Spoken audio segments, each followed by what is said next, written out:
Adam Chase sat alone in the observation room of Ketralus Prime Research Station.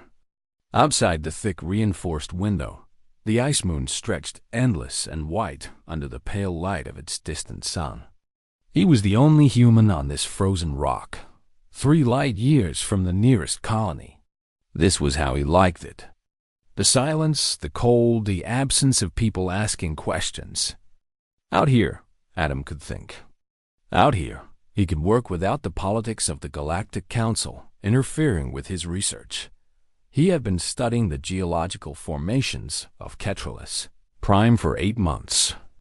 His work focused on understanding how life adapted to extreme cold environments. The research was important, the kind of work that could change how humans understood biology across 1,000 worlds. But today, Adam was tired. He was preparing food in the station's small kitchen when the sound came through. A noise. Not the hum of the station's engines or the whisper of the ventilation system. This was different. This was alive. Adam froze, his hand halfway to his mouth with a food packet. He listened harder. There it was again. A low, repetitive sound. Chittering. Almost like an animal in pain. He moved to the communications console and checked the perimeter sensors. The screen showed nothing unusual. No ships, no movement detected. But the sound continued, coming from somewhere outside the station. The dam had trained for emergency protocols. He had been through safety courses. The smart thing to do was report this through official channels and wait for military response. He did not do the smart thing. Adam put on his environmental suit and went outside. The cold hit him immediately, a wall of freezing air that tried to steal the heat from his body. His breath frosted on the inside of his helmet. The suit's heaters worked overtime, keeping him alive in temperatures that would kill an unprotected human in minutes. He followed the sound across the ice. The chittering grew louder as he walked, more urgent. It was coming from the direction of the crash site, an old wreck from maybe 20 years ago. No one had bothered to recover it. The planet was not worth the resources, and the wreck had been deemed empty long ago. When Adam rounded a jagged outcropping of ice, he stopped dead. There was a ship, but not the old wreck. This vessel was recent. Its hull was still smoking. The metal was twisted and blackened, still hot enough that the ice around it had melted into a shallow pool. This crash had happened recently, maybe within the last few hours. Adam moved closer carefully, his suit's sensors scanning for radiation or toxic gases. The readings showed nothing dangerous. He approached the wreckage and found the source of the sounds. A body lay near the ship's open hatch. It was large, maybe 3 meters long, with a muscular build and sharp, curved claws on its 4 limbs. The skin was a dark gray color, almost black, covered in hard, chitinous plates. And Adam recognized the species immediately from the military briefings every colonist received. Vexrathi, a predator from the outer rim. The kind of creature governments warned about. The kind that military forces hunted and killed on sight. And it was dead. A blast wound went through the creature's chest. Something had shot it down. Adam looked at the ship's damage and saw the truth. There had been a combat.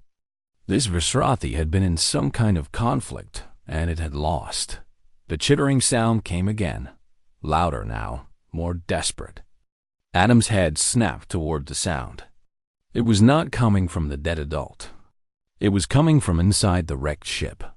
Adam's training told him to leave.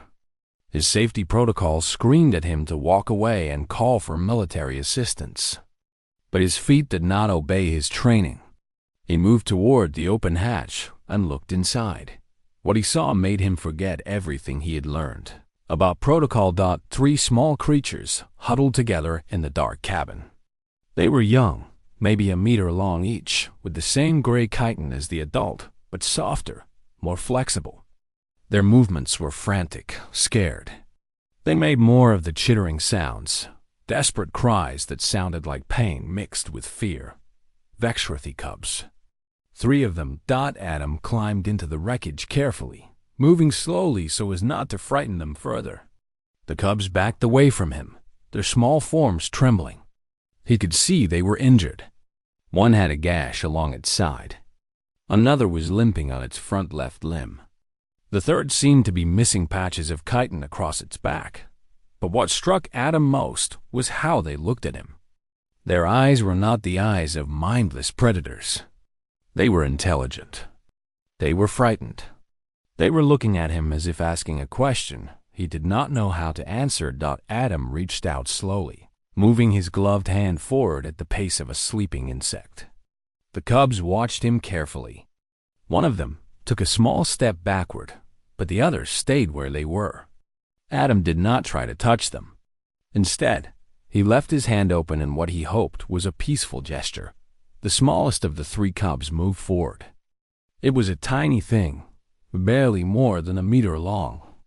Its movements were cautious, but driven by something stronger than fear. It reached out with one small claw and touched Adam's suit, testing the material. The other cubs watched this. After a moment, they too moved forward. Adam realized something in that moment that changed everything. These creatures were orphaned. The dead adult outside had been their parent. They were alone, injured, cold, and hungry. They needed help. His mind raced through the complications of what he was seeing. Military protocol demanded he report this. The government would send soldiers. The cubs would be studied, then destroyed. That was the rule. Unknown species, particularly predators, were too dangerous. They had to be eliminated before they could become a threat. But Adam watched the smallest cub touch his suit again, making soft, questioning sounds. And he knew he could not do it. He could not call for soldiers to come kill 3 wounded, orphaned children.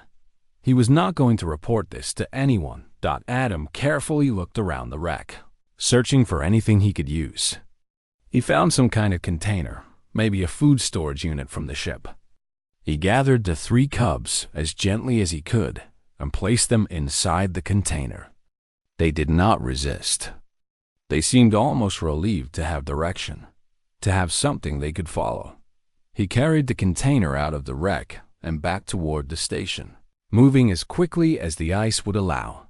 The weight was not much, but the significance of what he was doing pressed down on him far heavier than any physical burden. He was going to hide them. He was going to care for them. He was going to do something that could result in his arrest, his execution, or worse. But when he looked down at the container, holding 3 scared, orphaned cubs, he knew he had no choice. This was the moment everything changed. This was the moment Adam Chase stopped being a safe scientist following the rules and became something else entirely. He did not know it yet, but his life was about to transform in ways he could not imagine. The first week was the hardest. Adam had no idea what Vexrothy cubs ate. He tried synthesized protein paste, nutrient-rich compounds from his supplies, even raw meat from the station's emergency rations. The cubs refused most of it or became sick afterward. Adam sat in the sealed laboratory section of the station, watching the 3 creatures grow weaker, and wondered if he had already failed them. On the 5th day, he realized something. The cubs were not eating what he offered because the food was wrong. They needed something specific. Adam began studying everything he could find about Vexrothy biology in the limited archives available at the station. What he discovered was shocking. There were almost no scientific studies on the species. Most of the information was military intelligence focused on combat capabilities and weakness assessment. No one had ever bothered to study what these creatures actually needed to survive. Adam started experimenting. He combined different proteins, adjusted the nutrient ratios, added minerals and enzymes he guessed might be necessary. On the 7th day, he prepared a mixture of ground meat, crushed bone for calcium, and several enzymes he thought might help digestion. He brought it to the smallest cub, the one that had been the first to approach him in the wreck. The cub sniffed the mixture carefully, making low, questioning sounds. Then it ate. slowly at first, then with more confidence. Within minutes, the other two cubs were pushing toward the bowl, hungry enough to overcome their earlier resistance. Adam watched them feed and felt something he had not expected. Relief mixed with something deeper, something that felt like hope. Over the next few weeks, Adam established routines. Every morning at 6, he would prepare food for the 3 cubs. He began calling them by names. The smallest one, the brave one that had touched his suit first, he called Scout. The one with the gash along its side he named Ember because it seemed to burn with energy despite its injury. The third cub, slightly larger than the others, was Nova. Adam named her that because something about the way she moved through the laboratory reminded him of stars exploding across space. The laboratory had become their home. Adam had sealed it off from the rest of the station, creating an isolated space where the cubs could live without anyone discovering them. He had rigged up a heating system using excess power from the station's secondary generators. The space was not comfortable, but it was safe. It was warm. It was alive with the presence of these small creatures that depended entirely on him. Adam's research changed. His geological studies fell to the back of his priorities. Instead, he filled his research logs with observations of the cubs. He documented everything. How Scout grew faster than the others. How Ember displayed remarkable problem-solving skills. How Nova seemed to be the peacekeeper between the two, stepping between them when they played too roughly. And they did play. As the cubs grew healthier and stronger, their personalities emerged. Scout was fearless and curious, investigating every corner of the laboratory, testing every object. Ember was more cautious, but possessed an analytical mind. Nova was the observer, watching her siblings and learning from them. They played games with Adam, chasing the light from his hand torch, wrestling with each other, practicing the hunting movements that seemed to be instinctual even in young creatures. But what surprised Adam most was their affection. The cubs learned to seek him out when they were tired or scared. Scout would climb onto his lap when Adam sat down, making soft chittering sounds that seemed almost like purring. Ember would nudge his hand with her small head, wanting attention. Nova would rest against his side during the long sleep periods. Her body heat mingling with his. Adam realized what was happening. These creatures were bonding with him the way young animals bonded with their parents. They saw him as their protector, their provider, their family. The thought both warmed and terrified him. He was responsible for them in a way that went beyond keeping them alive. He was their entire world. The first crisis came in the 8th week. Adam received notification that the supply ship would arrive in 3 days for its quarterly delivery. The message came through the communication system, standard protocol. Supply ships always came on schedule. Adam had known this was coming, but seeing the confirmation made his chest tight with anxiety. He had 2 days to prepare. He spent the first day reinforcing the laboratory seals. He created a false wall that would hide the cubs' living space if someone ventured into the laboratory. He moved the feeding equipment, the temperature controls, anything that might indicate the presence of animals. He even cleaned the laboratory thoroughly, removing any traces of the cubs' presence. But the cubs knew something was wrong. Animals always knew when their humans were afraid. Scout became more clingy than usual. Ember paced back and forth, making agitated, chittering sounds. Nova stayed close to Adam, watching his face as if trying to understand his anxiety. On the morning of the supply ship arrival, Adam made the hardest choice of the week. He led the 3 cubs to the hidden section and sealed the false wall, separating them from him. Through the wall, he could hear them calling for him. Scout's cries were particularly loud and frantic. Adam stood on the other side of the wall, his hands pressed against the cool metal, and fought the urge to break it down. The supply crew arrived at midday. There were 4 of them, led by a woman named Catherine, who had been coming to Ketralus Prime for 2 years. She was always professional, always pleasant, always thorough in her inventory checks. Adam had always liked her. Today, he hated the sight of her. Catherine led her team through the station, checking systems, verifying supplies, inspecting the research equipment. When she approached the laboratory, Adam's heart nearly stopped. But Catherine simply glanced inside and moved on. The false wall held. The cubs remained hidden. The supply crew stayed for 6 hours. 6 hours of Adam walking through his station, trying to appear normal, while 3 young creatures called for him from behind a sealed wall. 6 hours of guilt and fear, and the knowledge that he was risking everything for them. When the supply ship finally departed, Adam ran to the laboratory. He broke the seal on the false wall and found all 3 cubs pressed against it from the other side. Scout threw himself at Adam the moment the wall opened, climbing up his body and pressing against his chest. Ember and Nova followed, and for several minutes, Adam simply stood there with 3 frightened creatures clinging to him, all making desperate, relieved sounds. Adam held them and promised himself something. He promised that he would figure this out. He would find a way to protect them. He would not let them be discovered and destroyed. Whatever it took, whatever the cost to himself, he would keep them safe. The cubs calmed as he held them, their fears easing with his presence. Scout nuzzled against his chest, right over his heart. Ember rested her small head on his shoulder. Nova curled against his side. And Adam made a silent vow in that moment. These creatures were his responsibility now.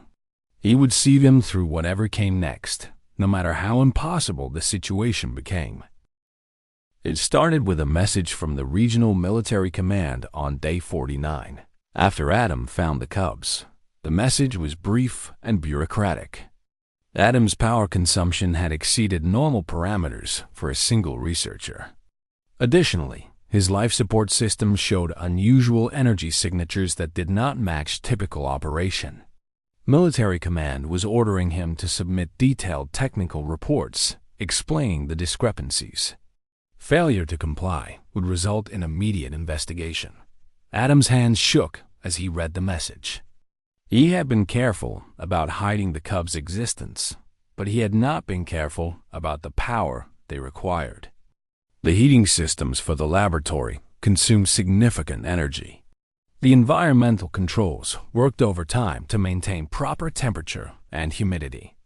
The food preparation equipment ran longer than it had before. He had been so focused on keeping the cubs alive that he had forgotten to hide his tracks. He spent the entire day preparing his response. He created false technical reports describing equipment malfunctions and repairs.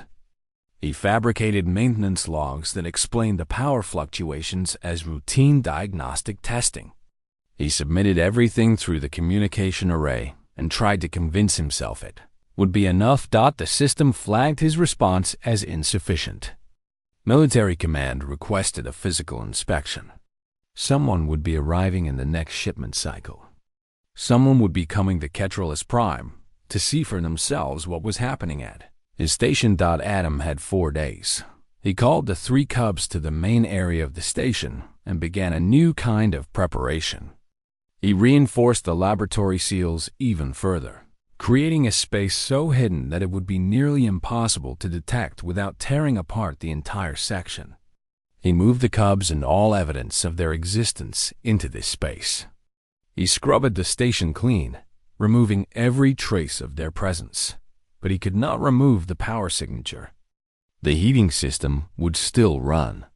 The energy consumption would still show on military sensors.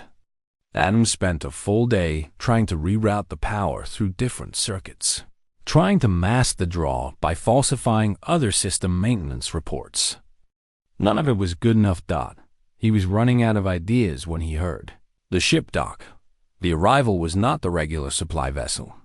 This was a military transport, sleek and built for speed and efficiency. Through the observation window, Adam watched as crew members disembarked. They moved with the discipline of soldiers, not the casual efficiency of supply workers. Leading them was a woman in a military uniform. She was tall, with short dark hair and a face that showed no expression. Her name was Helen Morris, according to the communication that came through the station's receiver. She was a commander, which meant she had authority above station protocol. She had full access to everything. She was coming to see what Adam was hiding. The next hour was the longest of Adam's life. He met Morris at the station entrance, trying to appear calm and professional. She was not particularly warm, but she was not openly hostile either. She was professional in the way that military personnel trained to be professional. "Dr. Chase," she said, extending her hand. "I am here to verify your equipment status and ensure all systems are operating within normal parameters." This is routine. It was not routine. They both knew it was not routine. Morris conducted a methodical inspection of the station. She checked the power grid, the environmental controls, the life support systems. She asked questions, and Adam answered with careful half-truths. Equipment was aging. The heating system had been running at higher capacity because of a faulty thermostat. The environmental controls were working harder because of a sensor malfunction he was planning to repair. Morris listened to everything, made notes, and showed almost no reaction. She was thorough in a way that made Adam's stomach twist with dread. She was not just doing a job. She was looking for something specific. She suspected something, and she was going to find it. When Morris asked to see the laboratory, Adam's heart stopped entirely. But there was no way to refuse. To refuse would be an admission of guilt. He walked her to the sealed section and opened the door, trusting in the false wall and the isolation systems he had created. Morris stepped inside, her eyes scanning every surface. She examined the equipment, checked the power connections, looked at the monitoring stations. Adam stood near the entrance, every muscle in his body tight with tension. The cubs were on the other side of that wall, hidden in their sealed space. If Morris decided to investigate further, if she opened that wall, everything would be over. Morris was moving toward the far corner of the laboratory, closer to where the false wall was hidden. When something happened, Scout made a sound. It was not loud. It was not a distress cry. It was just a small, curious chirping, the kind of sound a young animal made when it wondered about something. But it was audible. It came through the wall. Morris stopped immediately. Her hand went to the weapon at her side. What was that? Adam's mind raced. He had one chance to make this work. One opportunity to come up with an explanation that was plausible. "The ventilation system," he said quickly. "There is a draft that sometimes causes the pipes to vibrate. The sound resonates through the walls. I have meant to repair it, but the spare parts are limited here on Ketralus Prime." Morris's eyes narrowed. She moved closer to the wall, listening carefully. Adam held his breath, waiting. The cubs were silent now, perhaps sensing danger the way animals always did. Morris waited for several long seconds. Then she turned away from the wall. "Your equipment specifications showed a higher power draw than your reported maintenance work would justify," she said, moving back toward the laboratory entrance. "I want detailed logs of every system repair you have performed in the last 2 months. I want energy consumption records for the same period. I want maintenance schedules for the next 3 months." "Of course," Adam said, trying to sound cooperative rather than frightened. "I can compile all of that for you." Morris walked past him toward the corridor. "I will be reviewing all station systems for the next 2 days. I want everything documented, Dr. Chase. Everything." She left the laboratory, and Adam stood alone with his heart hammering against his ribs. He had survived the first inspection, but Morris was suspicious.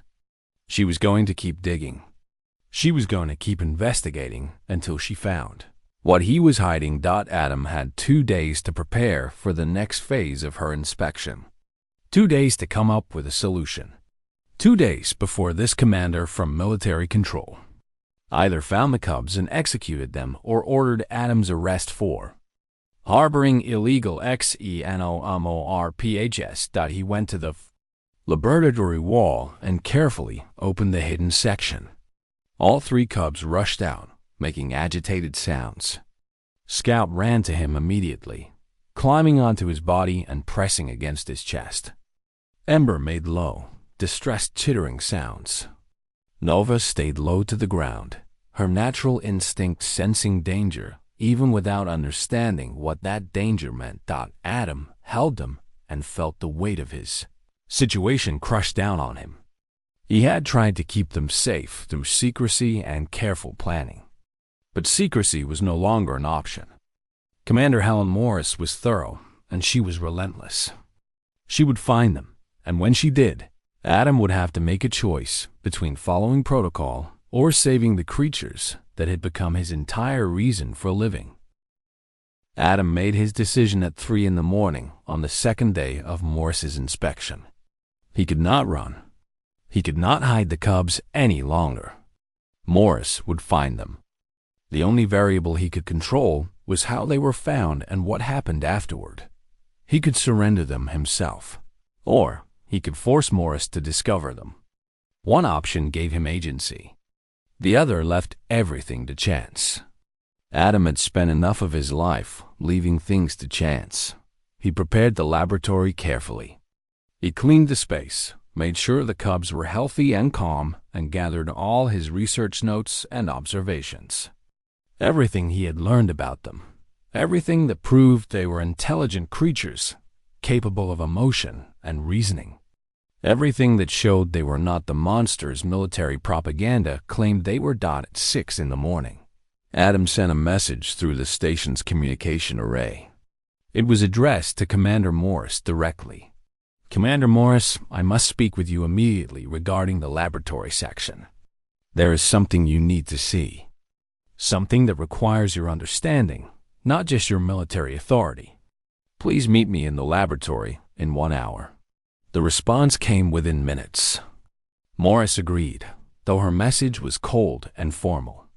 She suspected something, and she was coming to confirm it. Adam used the hour to prepare Scout, Ember, and Nova. He brought them to the main area of the laboratory, away from the hidden section. He had fresh food ready for them, water, comfort items they had come to know. He sat with them and tried to explain in words they could not understand but might feel. I am going to show you to someone, he said quietly, running his hands along their chitin. A person who might help us. A person who might understand. I need you to trust me, the way you have trusted me since I found you. Can you do that? Scout pressed against his chest, making soft sounds. Ember chirped quietly. Nova looked up at him with those intelligent eyes that had seen too much hardship already. They trusted him completely. It was perhaps the most terrifying thing Adam had experienced. Not the fear of being caught, but the knowledge that his choice would determine their future entirely.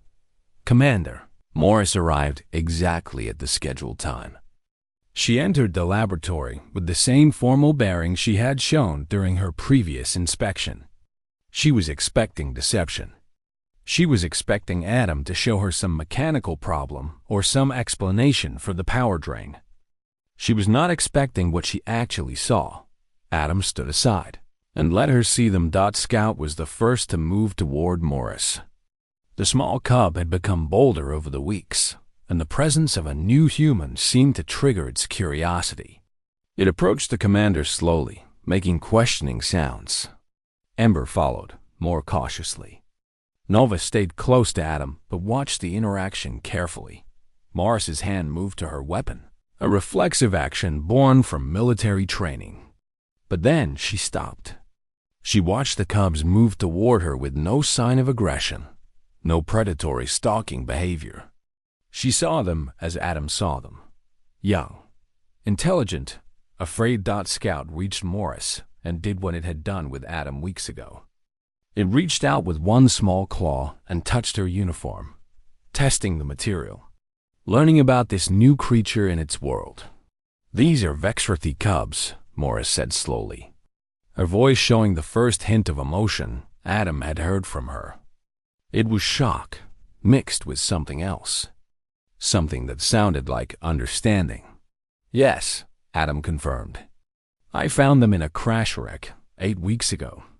Their mother was dead. They were alone, dying." Morris knelt down slowly, never taking her eyes off the cubs. Scout immediately moved closer to her, and the other two followed. Within moments, all 3 cubs were clustered around the commander, making soft, inquisitive sounds. Ember sniffed at her boots. Nova pressed against her leg. Scout climbed onto her lap without hesitation. Morris sat back on her heels with the smallest cub pressed against her chest. For a long moment, she said nothing. She simply allowed Scout to nuzzle against her, making those soft chirping sounds that almost sounded like contentment. Adam stepped forward and began to speak. He told her everything. He explained what he had learned about the cubs' biology, their intelligence, their capacity for learning and emotional bonding. He showed her his research notes documenting their development, their personalities, their growth. He explained how they responded to kindness, to patience, to the kind of care that any young creature needed. "They are not monsters," Adam said quietly. "They are not the things the military tells us about. They are infants. They are intelligent. They are capable of peace and connection and compassion. And the government wants to kill them because they are afraid of what they represent." Morris continued to hold Scout, and the cub continued to rest against her chest, perfectly calm and trusting. Ember had climbed onto her shoulder, and Nova had fallen asleep against her leg.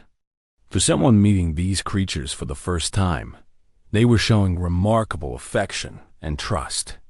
"I know what I am supposed to do," Morris said finally. "I know the protocol. Unknown xenomorphic species, particularly from the Vexrathi line, are to be contained and terminated. I have my orders. I have my authority to execute those orders." Adam felt his stomach drop. He had miscalculated. He had believed that showing Morris the cub's true nature would make a difference. But perhaps it would not. Perhaps military discipline and protocol were stronger than compassion. Morris turned to look at him directly. "But I am also a person who has just watched a predator species sit quietly and peacefully in my lap. A person who has seen intelligence and trust in the eyes of creatures I was taught to fear. And I'm going to tell you something, Dr. Chase. What I am about to do could end my military career. It could result in my arrest. It could cause significant problems for both of us." She looked down at Scout, who was still pressed against her chest, making those soft, peaceful sounds. "I am going to file a report saying that your power fluctuations were due to routine maintenance and equipment malfunctions. I am going to declare this station clear of any unauthorized xenomorphic life. And I am going to leave Ketralis Prime without mentioning any of this to anyone." Adam could not speak. He could only stare at her. "But listen to me carefully," Morris continued. "This is temporary protection only. Military command will send another inspection eventually. They will send soldiers or hunters, and they will not be as easy to convince as I am. You cannot keep them here. You cannot keep them hidden indefinitely." She stood up slowly, cradling Scout against her body. Ember and Nova clung to her, unwilling to let her go. For a moment, she was a soldier holding 3 dangerous alien creatures. Then she was simply someone who had discovered innocence in an unexpected place. "I know people," Morris said. "People who work in networks to try to facilitate peace between species.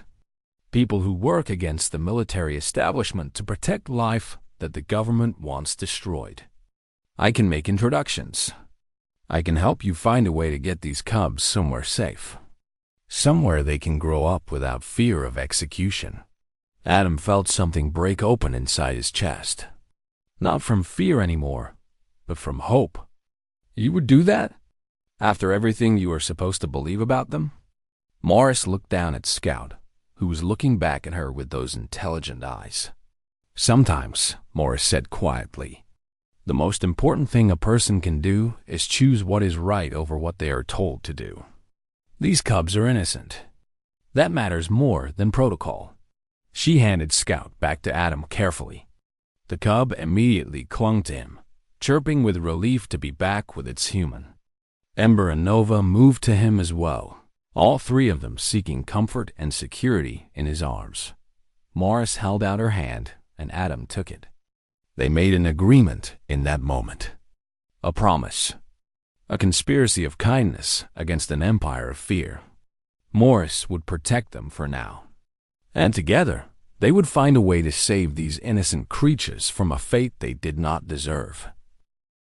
Commander Morris left Ketralus Prime 3 hours after their agreement was made.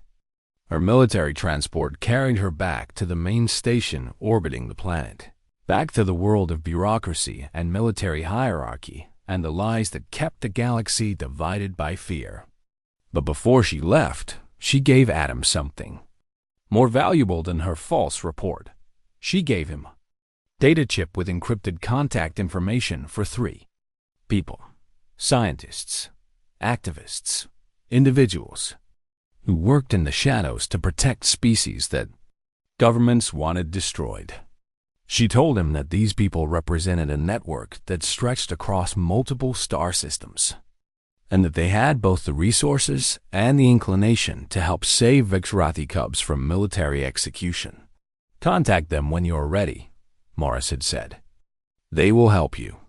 They believe that communication and understanding are more important than fear and domination."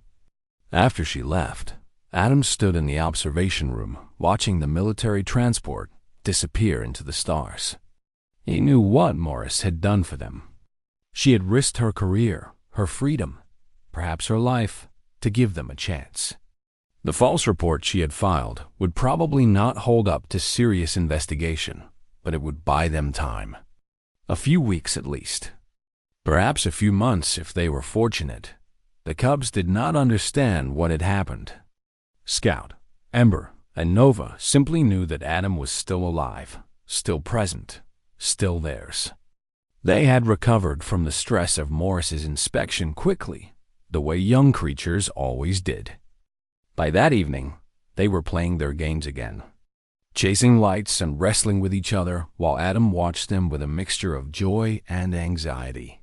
That night, as the cubs slept pressed against him in a heap of warm chitin and soft breathing, Adam held them and tried to plan what came next. He pulled up Morris's encrypted data and reviewed the contact information. The first contact was Dr. Sarah Rivera, a xenobiologist who worked in a remote sector helping preserve endangered alien species. The second was Professor James Chun, a philosopher and writer who advocated for rights of non-human intelligence throughout the galaxy. The third was someone known only as Keeper, and the encrypted file contained no information other than that. Adam spent the next week preparing messages to all 3 contacts. He documented everything. He included his research notes on the cubs' biology and behavior.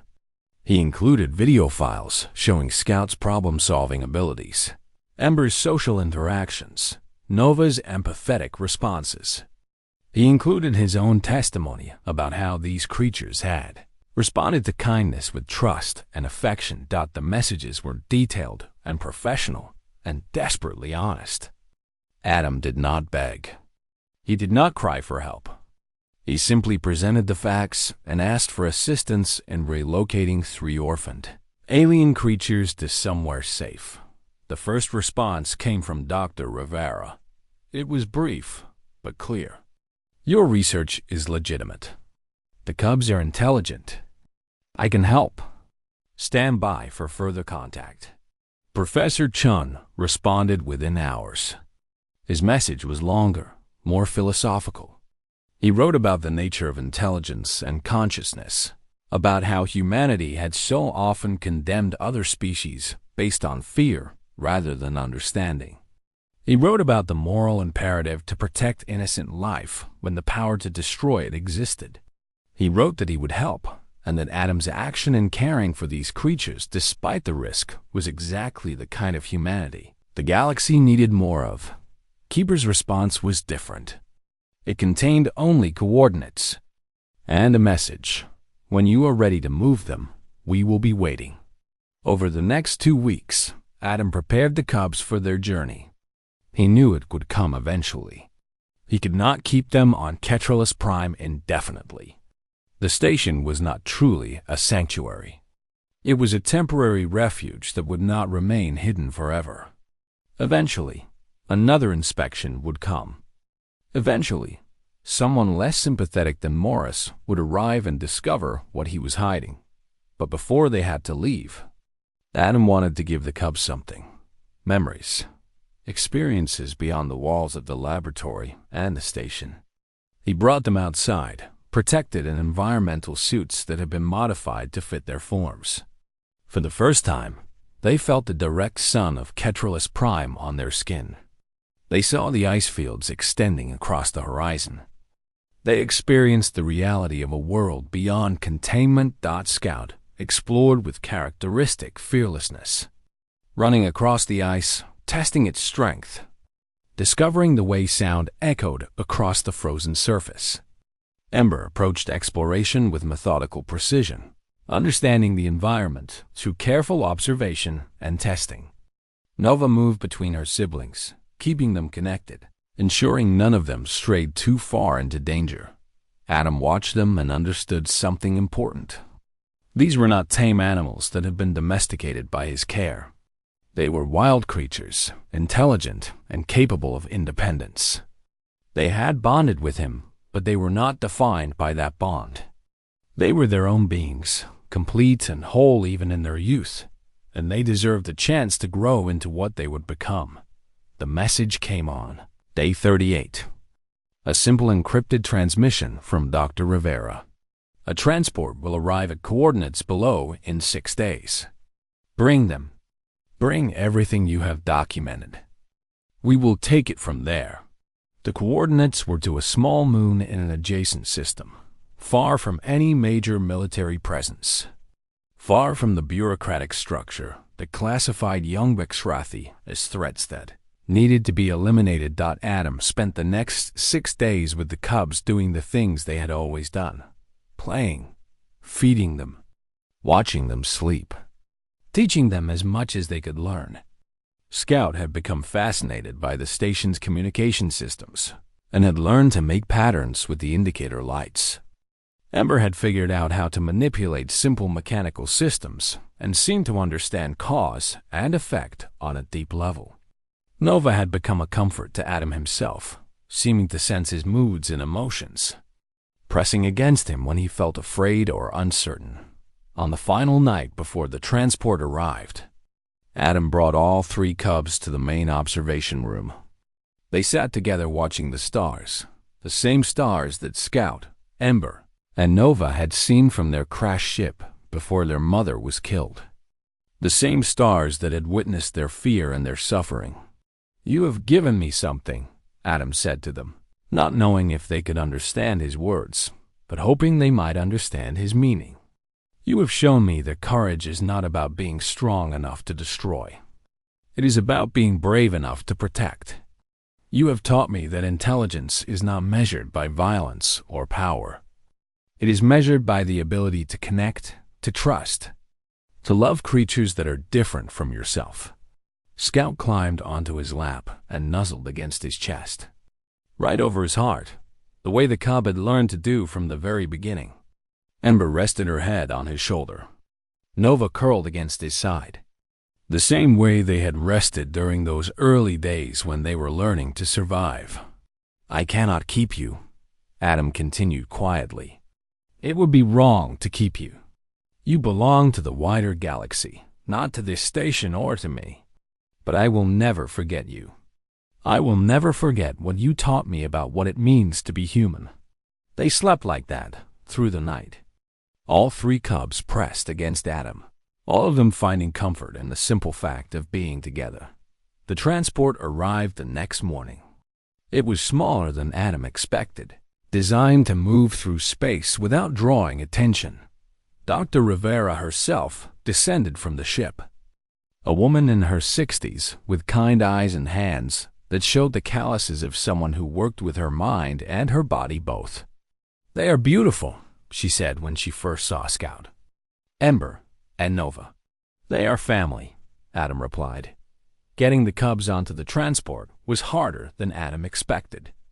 Scout did not want to leave him. Neither did Ember or Nova. They clung to him, making desperate sounds. Adam almost changed his mind. For just a moment, he considered telling Dr. Rivera that he could not do this, that he could not let them go. But he thought about what he had told them the night before. Some forms of love meant letting go. Some forms of protection meant stepping back so they could grow into something larger than what any single human could offer them. "They will be safe," Dr. Rivera promised. "We have others like them. Creatures that were meant to be destroyed, now thriving in communities that honor their nature. Your cubs will have that. They will grow up knowing kindness instead of fear." Adam carried each of them onto the transport one last time. Scout clung to him desperately. Ember made sounds that seemed almost like tears. Nova looked back at him repeatedly, as if committing his face to memory. When they were secured in the ship's interior, Adam stepped back and allowed the ramp to close. He stood on the ice field of Ketralis Prime and watched the transport lift off into the sky. He watched it rise through the atmosphere. He watched it disappear into the stars. And he understood finally that what he had done was important. Not because he had broken rules or risked himself, but because he had chosen humanity in its truest form. He had chosen to see intelligence and innocence where others saw only monsters. He had chosen to protect where the system demanded he destroy. The 3 cubs he had found in a crash wreck, orphaned and dying, would now have their chance to live, to grow, to become whatever the universe had intended them to be. And somewhere in the galaxy, in a community of rescued and protected creatures,